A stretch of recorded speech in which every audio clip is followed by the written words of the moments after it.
Hello दोस्तों, मैं आज आपको आज के मार्केट की एनालिसिस बताता हूँ।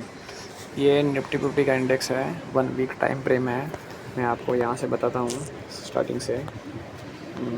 यहाँ से मार्केट यहाँ से बाइंग में गया, यहाँ गया, वापस नीचे आया, फिर वापस ऊपर गया और वापस ऊपर डबल टॉप बनाकर मार्केट नीचे पोल कर रहा है। मतलब ये क्लियर हो गया कि मार्केट 1 वीक में नीचे एक सेटअप बना के नीचे पुल कर रहा है। मतलब मार्केट नीचे जा सकता है और मार्केट नीचे जा भी रहा है। ठीक है, यहाँ कन्फर्म हो गया। अब अपन 1 डे टाइम फ्रेम पे चलते हैं। यहाँ चलते हैं तो देखो, यहाँ पर एक ये ट्रेंड लाइन मैंने कल भी बताई थी। यहाँ ये ट्रेंड लाइन बन रही है और कल के दिन ट्रेंड लाइन के नीचे क्लोजिंग मिल चुकी थी। ठीक है, यहाँ और मार्केट आज फ्लैट ओपन हुआ। तो आज ट्रेड कैसे प्लान कर सकते थे या कर सकते हैं, मैं आपको आगे बताता हूँ। फिर अपन जैसे 15 मिनट पे आते हैं। जैसे ही 15 मिनट पे आए, ये कल की जो ड्राइंग थी ये भी मेरे पास है। ये कल की ड्राइंग को डिलीट कर देता हूँ पहले, ताकि आपको समझने में कोई दिक्कत ना आए। ठीक है, मार्केट जैसे कल के दिन में अपने को जैसे एक ट्रेड मिल के साइडवेज होके मार्केट नीचे क्लोज हो गया। तो अब जैसे मैं आपको यहाँ पे सपोर्ट रेजिस्टेंस बना के दिखाऊँ, तो मार्केट कल एक किया है नया सपोर्ट बना के क्लोज हो गया था। ठीक है, मैं इसको थोड़ा सा और आगे एक्सटेंड करता हूँ ताकि आपको कोई समझने में दिक्कत ना आए। ठीक है, अब आप ध्यान से देखना। मार्केट आज यहाँ ओपन हुआ। ठीक है, मार्केट खुलते ही अपने को कोई ट्रेड नहीं लेना है। पहले मार्केट को सेटल होने देना है 15-20 मिनट, आधा घंटा, 10 बजे तक, जो भी आपको सेटिस्फाई लगे। ठीक है, तो मार्केट जैसे यहाँ ओपन हुआ, फिर नीचे गया, नीचे सस्टेन नहीं हुआ, फिर वापस ऊपर गया, फिर वापस ऊपर गया, फिर वापस सस्टेन नहीं हुआ, फिर वापस नीचे आ गया, फिर वापस ऊपर गया, फिर वापस नीचे आया। मतलब ये कन्फर्म हो गया कि मार्केट दोनों तरफ ट्रैप कर रहा है। तो अगर दोनों तरफ ट्रैप कर रहा है तो अपने को मार्केट में कुछ नहीं करना है, मार्केट को जस्ट केवल ऑब्जर्व करना है। ठीक है, तो अब जैसे यहाँ पे एक नया सपोर्ट बनाया था कल, मैं आपको दिखाता हूँ। आज नया सपोर्ट बनाया मार्केट ने। यहाँ से ये मान लो, ये बार बार मैसेज क्यों आ रहे हैं। यहाँ पे मार्केट ने नया सपोर्ट बनाया। ठीक है, तो अब देखो, मार्केट जैसे एक बार नीचे ट्रैप किया, एक बार ऊपर ट्रैप किया, तो फिर वापस ऊपर ट्रैप किया, 3, फिर वापस, मतलब 3-4 बार मार्केट दोनों तरफ से ट्रैप कर चुका था। मतलब सेलर को और बायर को, दोनों को आउट कर चुका था। तो अब जिस भी तरफ आना था वो एक तरफ मार्केट ट्रेंडिंग होने की संभावना बढ़ गई थी। ठीक है, तो अब जैसे यहाँ ये कैंडल मान लो, ये बहुत बढ़िया शानदार कैंडल बनी 15 मिनट पे, जो ये इसके सपोर्ट पे आके क्लोज हुई। फिर भी चलो, ये सपोर्ट के ऊपर ही क्लोज हुई, तो यहाँ से भी मार्केट सेलिंग में जाने की संभावना थी, पर पूरे सपोर्ट को एकदम से ब्रेक नहीं कर पाया। तो यहाँ से भी हो सकता था वापस बाइंग आने की संभावना थी, तो अपन ने यहाँ पे कोई ट्रेड नहीं लिया।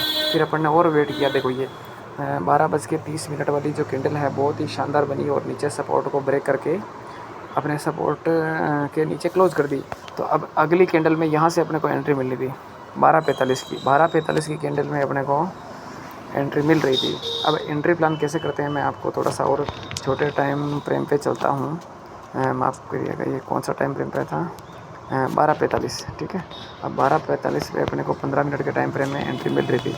तो देखो, बहुत ही शानदार मार्केट, बहुत ही शानदार।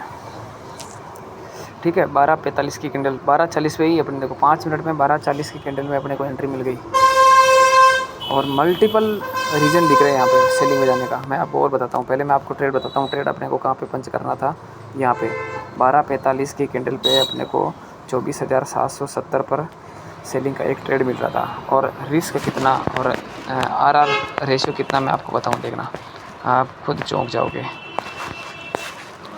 आप कैंडल हाई का एसएल रखो। ठीक है, आप अगर ऑप्शन बायर हो तो आप छोटे छोटे रिस्क पे काम करो। आपको जहीं पे भी कंफर्मेशन लगे, आप छोटे रिस्क पे काम कर सकते हो। ठीक है, पहला ट्रेड यहाँ पे मिला, पहला टारगेट आप 1:2 का रखो। ठीक है, 1:2 का मतलब 35 पॉइंट मिल गया। ठीक है, फिर आप इसको ट्रेल करके 1:2 3 करो। ये कुछ क्वांटिटी 1:2 पे बुक करी, कुछ क्वांटिटी 1:3 पे बुक करी, फिर वापस कुछ क्वांटिटी 1:4 पे बुक करी, कुछ क्वांटिटी 1:5 पे बुक करी, कुछ क्वांटिटी देखो 1:3 सॉरी 1:6, मतलब आपको 17 रुपये का रिस्क है और 107 पॉइंट मिल रहे हैं, मतलब 1 रुपये का रिस्क पे 7 रुपये मिल रहा है आपको। कितना शानदार ट्रेड था, ठीक है। ये एक ही ट्रेड को हुआ है आपके लिए। अब आज मार्केट साइडवेज हो गया, तो मेरे को ये लगता है कि आज आपको कोई भी ट्रेड लेने की ज़रूरत नहीं है। मात्र आपको मतलब केवल एक ट्रेड अगर अच्छा मिल गया है, जिसको आप इंडेक्स में 100 पॉइंट से अबव मिल रहे हैं, 107 पॉइंट मिल रहे हैं, तो आप ऑप्शन में मान लो ना, डेल्टा के कैलकुलेशन के हिसाब से मान लो 60-70 पॉइंट ऑप्शन में कहीं नहीं गए। 60-70 पॉइंट का मतलब होता है निफ्टी में एक लॉट शानदार प्रॉफिट होता है, ठीक है। मैं आपको कैलकुलेट करके बताता हूँ। अगर आपको 70 पॉइंट निफ्टी में मिल रहे हैं, 60-70 पॉइंट 60 इंटू 75 4,500 4,000 रुपये आपको अगर एक लोट में मिल रहे हैं, तो आपको क्या करने की ज़रूरत है। अब आपको देखो, मैं एक शानदार सेटअप और बताता हूँ। मार्केट यहाँ खुला, ऊपर गया, नीचे आया, ऊपर गया, एक ये पैटर्न बन रहा है। इस पैटर्न को आप अगर पहचान पाओगे तो मेरे को तो बिना समझाए मेरे को तो दिख जाता है, पर मैं आपको बताता हूँ। जितना आपको समझाऊँगा उतना मेरे को भी अच्छा लगेगा। यहाँ गया मार्केट, ये हेड है, वापस नीचे आया, सॉरी ये फर्स्ट वाला था, ये शोल्डर था, ये हेड है। ये टूल काम क्यों नहीं कर रहा है, चलो छोड़ो। मैं आपको ये बता रहा हूँ कि ये एक हेड एंड शोल्डर शानदार पैटर्न बन रहा है, जो एक रिवर्सल पैटर्न होता है। मार्केट यहाँ पे खुला, ऊपर गया, फिर नीचे आया, ये पहला शोल्डर बन गया, फिर वापस ऊपर गया, ये हेड बन गया, फिर वापस नीचे आया, फिर वापस ऊपर गया, फिर वापस ऊपर गया, तो ये फिर दूसरा शोल्डर बन गया। और देखो मार्केट लोअर लो के फ्रेम में चलने लग गया। और जैसे ही ये वाली नेकलाइन ब्रेक करी, जैसे ही ये नेकलाइन ब्रेक करके इसके नीचे कैंडल क्लोज करी, आपको यहाँ ट्रेड लेना ही लेना था, क्योंकि मल्टीपल रीज़न हो रहे हैं मार्केट को नीचे जाने में। अगर आप यहाँ पे ट्रेड नहीं लोगे तो फिर आप कैसे काम चलेगा, ठीक है। तो ऐसे ही लर्निंग वीडियो देखने के लिए मेरे चैनल को लाइक, शेयर, सब्सक्राइब करें, और मैं आपको ऐसे ही फ्री में मार्केट को समझाने की कोशिश करूँगा आपको, और आपको सिखाने की कोशिश करूँगा। Thank you everyone.